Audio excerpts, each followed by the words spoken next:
Bismillahirrahmanirrahim. Assalamualaikum warahmatullahi wabarakatuh. Alhamdulillahi rabbil alamin. Wa bihi nasta'inu ala umurid dunya waddin. Wassalatu wassalamu ala asyrafil anbiya'i wal mursalin Sayyidina Muhammadin wa ala alihi wa sahbihi ajma'in, amma ba'd. Pertama-tama dari yang paling utama, marilah kita memanjatkan rasa puja dan puji syukur atas kehadirat Allah Subhanahu wa ta'ala.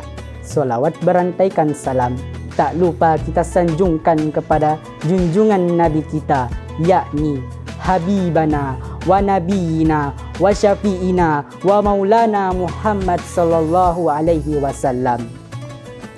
Ialah Nabi yang rela bersimbah pedang, berhujanan anak panah, berlumuran darah demi menegakkan kalimat tauhid yang berlapas La ilaha illallah Muhammadur Rasulullah. Ialah juga Nabi yang berhasil membawa umatnya dari zaman jahiliyah menuju zaman Islamia, biasa dikenal dengan minaz zulumati ilan nur. Baiklah, langsung saja izinkan saya membawakan sebuah ceramah yang berjudul Orang-orang yang Merugi.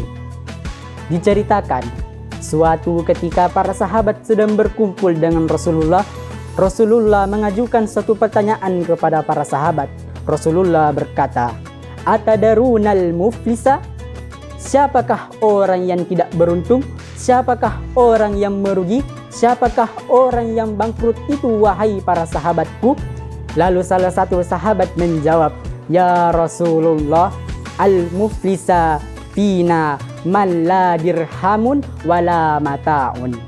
Ya Rasulullah, menurut pendapat kami ya Rasulullah, adapun orang yang tidak beruntung, adapun orang yang merugi di tengah kami adalah orang yang tidak punya uang dan tidak pula mempunyai harta kekayaan.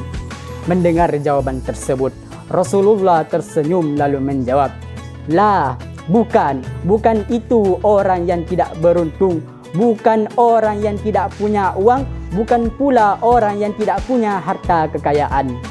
Lalu, siapakah yang dimaksud oleh Nabi terhadap orang-orang yang tidak beruntung, orang-orang yang merugi? Kata Rasulullah, Innal muflisa min ummati. Sesungguhnya orang-orang yang merugi adalah dari umatku sendiri. Kemudian Nabi menegaskan lagi, Wa ya'ti yaumal qiyamati bis salat wasyam wazzakat. Kelak dia datang di hari kiamat menghadap kepada Allah, berjumpa dengan Sang Khalik dengan membawa amal ibadahnya. Ia berkata kepada Allah, Ya Allah, inilah amal ibadahku ya Allah. Ya Allah, inilah amal salatku ya Allah.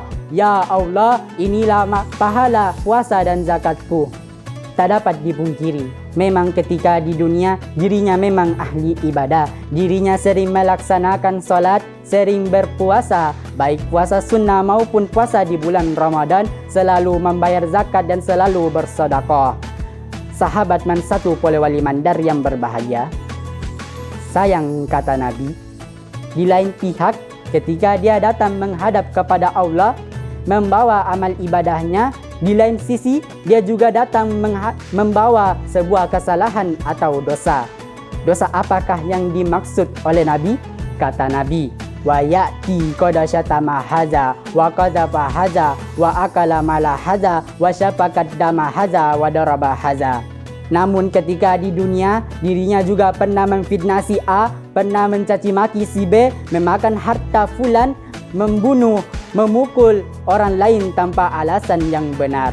Jikalau ini yang terjadi sahabat, maka kata Nabi, kelak di hari kiamat akan terjadi percekcokan antara si A dan si B di hadapan Allah Subhanahu wa ta'ala. Pada saat itu si A sedang menghadap kepada Allah, sedang asyik-asyiknya laporan sama Allah. Si A berkata, Ya Allah, inilah amal ibadahku ya Allah. Ya Allah, inilah pahala salatku ya Allah. Inilah pahala puasa dan zakatku ya Allah. Maka datang si B menghadap kepada Allah, mengadu kepada Allah. Ia berkata, nanti dulu ya Allah, tunggu sebentar. Saya akui memang ketika di dunia dirinya ahli ibadah, puasanya rajin, selalu membayar zakat dan selalu bersedekah. Akan tetapi ketika di dunia dirinya pernah memukul saya, pernah mencaci maki saya, pernah menuduh saya di depan banyak orang tanpa alasan yang benar. Di dunia saya tidak mampu untuk menuntutnya ya Allah. Lalu timbul pertanyaan, lantas mengapa demikian? Jawabannya, karena jabatan si A lebih tinggi daripada jabatan si B waktu itu. Oleh karena itu, si B datang mengadu kepada Allah, ingin menuntut keadilan dari Allah. Maka Allah berkata kepada si A tadi, wahai fulan, apakah benar apa yang disampaikan oleh saudaramu ini? Apakah benar engkau pernah mencaci maki? Engkau pernah menuduh bahkan memukul saudaramu ini, wahai fulan? Maka si A berkata, iya ya Allah, tanpa ada kesalahan sedikit pun, wahai fulan. Iya ya Allah. Maka Allah berkata, demi menunjukkan prestasimu yang lebih tinggi, engkau harus mencaci maki, engkau harus menuduh, bahkan memukul saudaramu ini, wahai fulan. Maka si A berkata, ya Allah, ampunilah hambamu ini ya Allah, hamba menyesal telah melakukan perbuatan buruk tersebut. Kemudian Allah berkata lagi, wahai fulan, mari sini amal ibadahmu itu berikanlah kepada orang yang engkau caci maki, berikanlah kepada orang yang engkau zalimi ini. Maka kata Nabi, fayu'ta hadza hasanatihi wa hadza hasanatihi. Maka pahala ibadahnya itu diberikan kepada orang yang dicaci makinya, diberikan kepada orang yang dizaliminya, dan begitu seterusnya. Sahabat man satu wali mandar yang berbahagia. Inilah yang dimaksud oleh Nabi terhadap orang-orang yang merugi di akhirat nanti. Ibarat orang yang dagang, modal sudah habis akan tetapi utang terus berdatangan. Pantas saja dirinya ditimpa suatu perkara. Oleh karena itu sahabatku, saya selaku penceramah mengajak kalian semua untuk melakukan introspeksi diri terhadap diri kita masing-masing. Marilah kita memperbaiki hubungan kita, baik itu hubungan kepada Sang Pencipta maupun itu hubungan antar sesama umat manusia. Mungkin cukup sekian ceramah yang dapat saya sampaikan.